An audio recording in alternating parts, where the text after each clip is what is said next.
مصطفیٰ کا خدا اور خود مصطفیٰ، مصطفیٰ کا خدا اور خود مصطفیٰ، کیوں کہوں میرا کوئی سہارا نہیں، کیوں کہوں میرا۔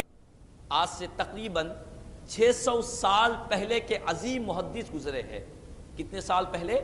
600 سال پہلے کے، 9ویں صدی ہجری کے ایک عظیم محدث گزرے ہیں، جن کو دنیا شیخ الاسلام حافظ ابن حجر عسقلانی رحمۃ اللہ تعالیٰ علیہ کہتے ہیں۔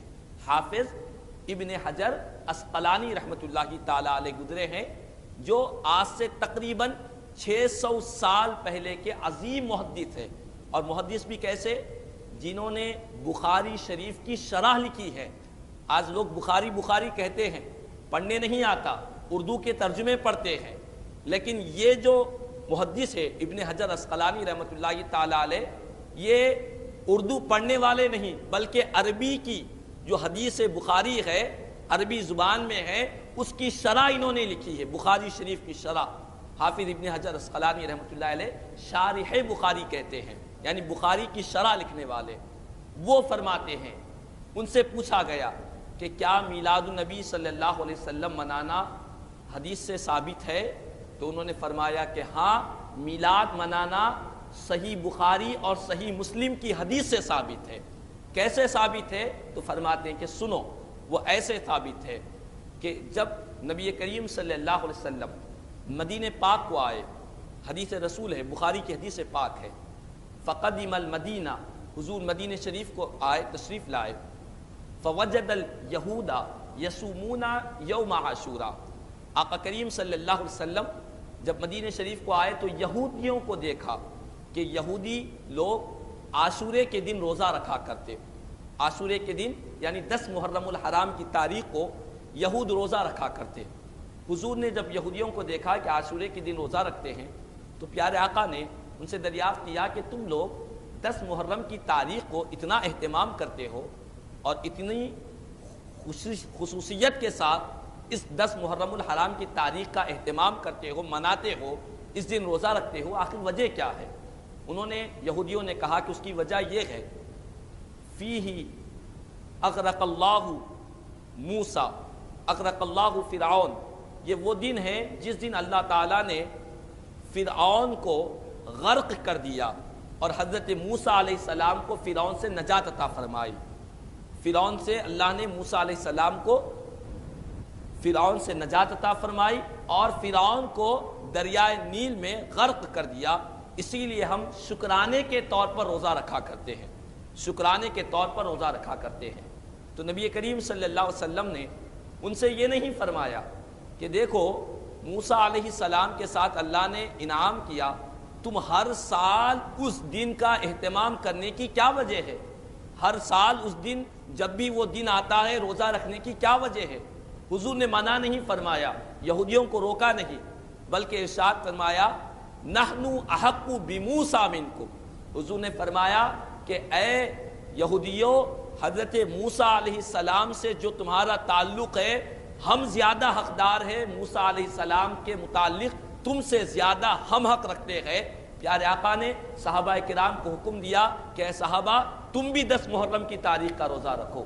حضور بھی روزہ رکھنے لگے، صحابہ کرام نے بھی 10 محرم کی تاریخ کو روزہ رکھنے لگے۔ یہ حدیث شریف ہے۔ اس حدیث شریف سے کیا ثابت ہوتا ہے؟ تو شارح بخاری علامہ حافظ ابن حجر عسقلانی رحمۃ اللہ تعالیٰ علیہ فرماتے ہیں کہ دیکھو، پیارے آقا کریم صلی اللہ علیہ وسلم نے دنیا کو ایک پیغام دیا کہ کسی ایک خاص دن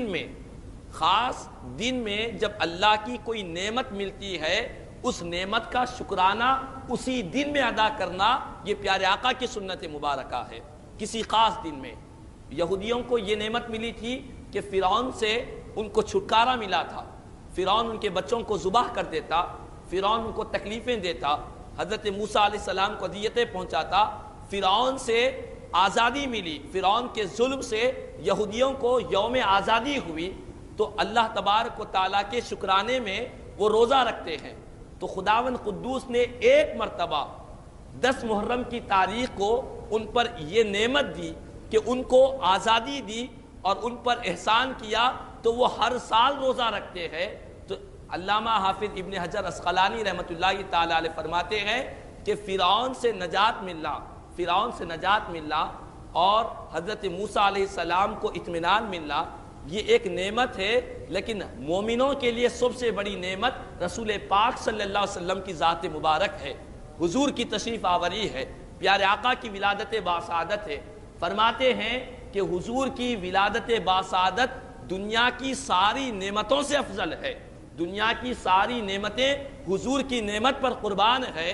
فرماتے ہیں اسی لیے یہ بات ثابت ہوتی ہے کہ یہود اس دن روزہ رکھتے ہیں جس دن ان کو نجات ملی. ہم حضور کے امتی، ہمیں پیارے آقا کی ولادت سے جہنم سے نجات مل گئی، جنت کا پروانہ مل رہا ہے. اگر ہم اس دن اہتمام کریں گے، اس دن روزہ رکھیں گے، اس دن اللہ کی بارگاہ میں سجدے کریں گے، اس دن صدقات و خیرات کریں گے، غریبوں کی مدد کریں گے، کھانا کھلائیں گے، تو اللہ تعالی ہم پر بھی اپنا کرم فرمائے گا، ہم پر بھی خدا کا فضل ہوگا. تو علامہ حافظ ابن حجر عسقلانی رحمۃ اللہ تعالی علیہ فرماتے ہیں کہ لوگوں، اور ساتھ ہی یہ بات بھی ذہن نشین کر لے، لوگ کہتے ہیں کہ ولادت تو ایک ہی مرتبہ ہوئی، حضور کی ولادت تو ایک ہی مرتبہ ہوئی، ہر سال خوشی منانے کی کیا ضرورت، ہر سال خوشیوں کا اہتمام کرنے کی کیا ضرورت. تو اس کا جواب دیتے ہوئے فرماتے ہیں کہ دیکھو حضرت موسیٰ علیہ السلام کو نجات تو ایک ہی مرتبہ 10 محرم کی تاریخ کو ہوا تھا، لیکن وہ ہر سال جب بھی وہ تاریخ آتی ہے وہ روزہ رکھا کرتے تھے. معلوم یہ ہوا کہ واقعہ بار بار نہیں ہوتا، ایک ہی مرتبہ واقعہ ہوتا، لیکن اس کی برکتیں ہر سال لوٹ کر آتی ہے، اس کی برکتیں ختم نہیں ہوتی، اس کا